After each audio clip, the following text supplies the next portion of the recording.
விஜய் எனும் நான்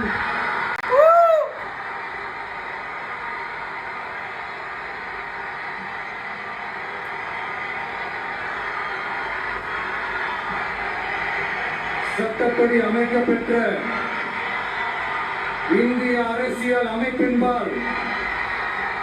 உண்மையான நம்பிக்கையும் மாறா பற்றும் கொண்டிருப்பேன் என்றும் இந்திய நாட்டின் ஒப்பில்லாத முழு முதல் ஆட்சியையும் ஒருமையையும் நிலை நிறுத்துவேன் என்றும் தமிழ்நாட்டு அரசின் முதலமைச்சராக